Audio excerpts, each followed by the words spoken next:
Hey everybody, I thought I would just make a fun little quick video, especially because with the passing of Ace Frehley and all that kind of stuff coming up, how I wound up becoming such a big Kiss fan when I was younger. And it's not normally the typical story that you would think. Now everybody would think, well, you're a kid, it was the 1970s, I was born in 1970, and you would think that I became a big Kiss fan then. But that's actually not the case. When I was a kid, I grew up with my grandmother. I lived with her until I was 15. And Kiss was not going to fly in that house. I'm just saying, she was born in 1911. She did not want to see demons spitting blood on her television set and listen to that kind of stuff coming out of the stereo. It just didn't work that way. So although I was aware of who Kiss was and the band, and I obviously had seen the toys and the dolls floating around, and I had a friend who dressed up as Gene Simmons on Halloween, I didn't really know them as far as like listening to their music, seeing them on TV a lot. That just simply didn't come into play. I actually remember one time seeing them on TV, turning them on TV, and my grandmother saying, "Get that shit off my television set." So, you get the idea. Well, years went on. I became a big Adam and the Ants fan in 1980. I was 10 years old. And all I cared about was Adam and the Ants and Billy Idol and all this stuff. But a couple more years went by. Adam and the Ants turned into Adam Ant. First record was good. That record strip it was too, I didn't like it. Now I was looking for something new. And my cousin, who lived upstairs from me, he was big into metal. So he was, Iron Maiden and all that kind of stuff. He was big into it. And that wasn't really my thing. And there was a brand new band called Metallica coming about. This is like 1983, 84, whatever it was. And my friends were starting to get, "Oh my God, you gotta hear this new thing." And I'm like, it's too fast for me. It's not really my stuff. Well, my cousin said to me one day, he goes, "Hey man," he goes, "why don't you take this cassette of mine?" He goes, I don't listen to it that much. He goes, "but I think it's going to be something that you'll really like." And that cassette was Kiss's Lick It Up. Oh, I kid you not. I put that thing in, I started playing it, and I says, oh,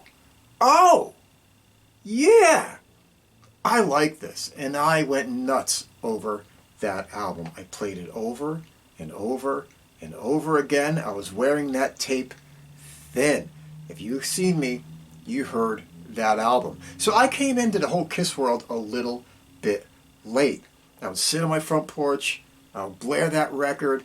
Well, this is kind of embarrassing to say, but my wife knows the story. She doesn't care. She actually knows this person. My girlfriend before my wife, one of our fondest memories was going to the park and her laying in the park on the top of this hill and me laying there using her rear end as a pillow with that boombox on my chest and blaring songs like Exciter and all that kind of stuff right into my face. It was what it was. Anyway, as it goes, that was my introduction to Kiss. And I'm like, whoa. Now I got to go back and get all these other records that led to this, that made this take place. Now I had seen a little bit of the Creatures of the Night thing floating around. So I went and got Creatures of the Night. Whoa! Mind blown. I'm saying this record is incredible. Might be better than Lick It Up. I don't know, but I loved it. And from that point on, all it was saving every penny, every dollar, buying them used, do whatever I could to go out and get every cassette that Kiss had put out from point A to point B. And for years, and I do mean years, that is all I listened to. I was a Kiss fanatic. It's just the way it goes. I actually seen a friend of mine at his sister's, it's tragic, she passed. And as soon as I went in there, one of the first things he said to me after the, "Hey man, how you been, blah, blah, blah, blah," was, "You still listening to Kiss?" It was that kind of stuff.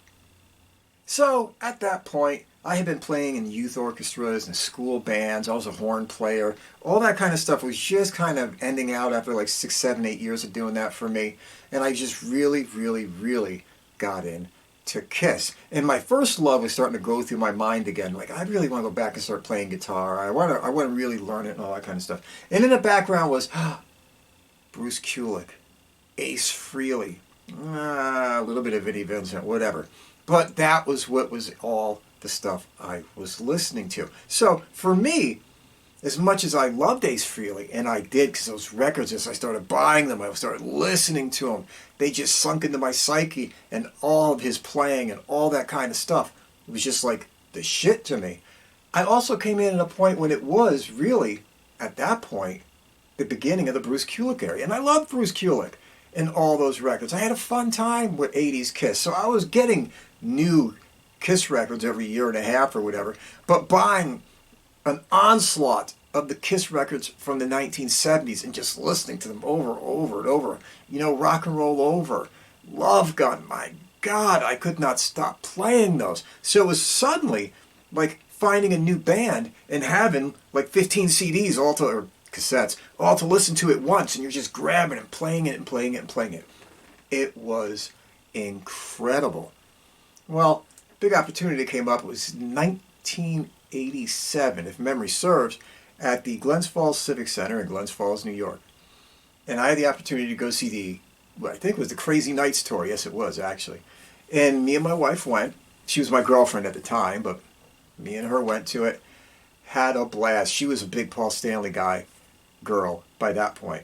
She was just like, oh my God, he's so cute, he's so cute. But then when we were standing there, literally, with Gene Simmons sweating down on us because we were right up against the barricade, that was it. She became a Gene fan. Loved Gene Simmons and all that kind of stuff. And we had the night of our life. First thing, Ted Nugent came out because he was an opening act. It was incredible. He came out and he was all wired up, just going crazy, running around the stage like a madman.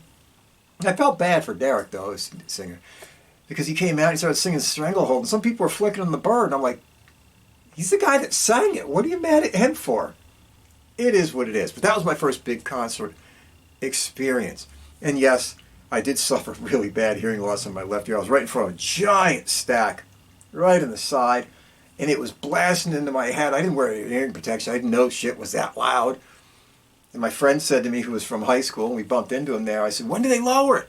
And he goes, lower it? They're only going to make it louder when Kiss comes out. I'm like, what?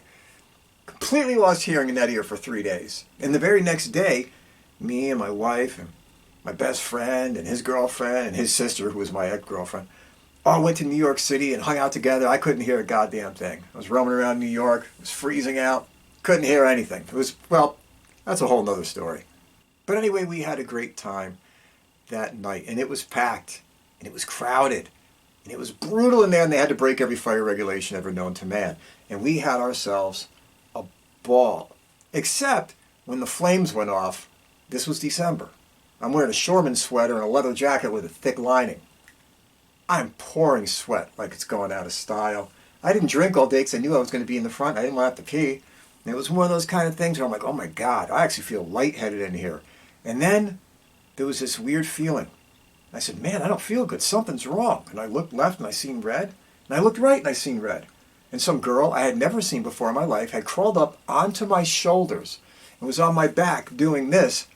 I didn't even feel get up there. It was that crowded. We were all that crushed. And at that point, I'm like, get out of here. You know what I mean? What are you doing?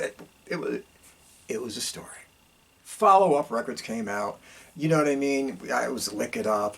And then it was, you know, Animalized. But that had already kind of come out just as I was getting the Lick It Up thing. And then, of course, you had Asylum, which thought that was a great record. Crazy Nights. All right. Was what it was. And then it went into Hot in the Shade and seen that tour, too, with the big Sphinx head and all that kind of crap. Had a great time catching that one. And then time went on, and Revenge came out, and then time went on, and Kiss the Star had really started to fall quite a bit. And I found a new band that I had fallen insanely nuts over called King's X, and I've been there ever since, and I love them. And of course, Guns N' Roses was in there too. You can't ignore that revolution. I loved Guns N' Roses. It was huge. It was huge. And those records, I played the shit out of them. But Kiss had hit a plateau where you're like, man, what's going on with these guys? You know what I mean? It's like they're not doing what they once did. And of course, as you know, came the reunion show. And we got our tickets at the, I can't remember what they called it at the time. I think it was the Knickerbocker Arena in Albany, New York. And we went to that and had a blast. And it was great. You seen the gang all together. It was really cool. You got to see the real first lineup and all their makeup and all that kind of glory. By the way, about a year before that, I had caught Peter Criss and Ace Frehley on a club tour in Saratoga, New York. And that was all right. That was a scene. My wife almost got crushed. People were losing their minds in there when Ace Frehley started playing. You would have thought it was like friggin' Korn or Megadeth. There was bodies flying. It was It was nuts. Time goes on, Kiss starts putting out more records. I thought Psycho Circus was kind of like, no, I didn't get it. And then I thought, well, let's see what's next. And actually, Sonic Boom and Monster weren't that bad. I'm like, okay, this almost sounds like old Kiss, which is ironic because it's got two guys that weren't in the original lineup in it, but it sounds more like the original lineup than than Psycho Circus did. Take that for what it's worth. And over the years, I have caught them numerous times in concert. My son went with me, so he got to see them, and it was like a big thing. We went and seen them over whatever, how many times. And it was really awesome to share that experience with him. In the end, I guess, of this short video, I just wanted to say that was my experience with Kiss. And the guitar players of Kiss, by the way, who all made a huge impact on me, especially Ace. I love Bruce Kulick, don't get me wrong. Ace was more attainable in the beginning, so you kind of gravitate to playing like him than like a shredder like Bruce Kulick can. But then, you kind of get up that well, and you say, whatever. But anyway, that is the story. That's how I wound up having Kiss in my life, and that's how I became a huge Kiss fan. They're still one of my Mount Rushmore bands as, one of the major influences and pillars in my musical journey. I hope that was just a fun little thing to share. Just spitting it out there. If you got any comments about how you wound up getting on Kiss Train, or even if not them, another band that meant the world to you, how you wound up getting there. It's always fun to hear. Anyway, be careful. That ain't what I always say. Be good. Take care. Stay out of trouble. Kind to a stranger, there for a friend. And most of all, never, ever, and I mean ever, take any bullshit from anybody. See you soon.